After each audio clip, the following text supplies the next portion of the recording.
Nanindigan naman ang chairperson ng Senate Committee on Finance na si Senador Grace Poe na walang mali at kumpleto ang naging proseso sa pagpasa sa 2025 national budget. Ito ay sa gitna ho ng mga nakitang o ipinakitang BICAM report ng ilang mambabatas kung saan may mga blanco ang ilang pahina. Sa enrolled bill, yun yung pinaka-importante dun sa BICAM.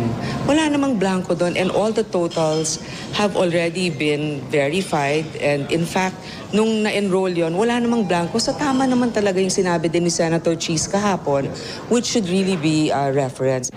Paliwanag pa ni Po ng aprubahan ang BICAM report kumpleto na po ito at walang anumang blanco. Meron technical working group that actually consolidates both the reports of the House and the Senate. When we have completed the BICAM report and we submitted it as an enrolled bill, it was complete.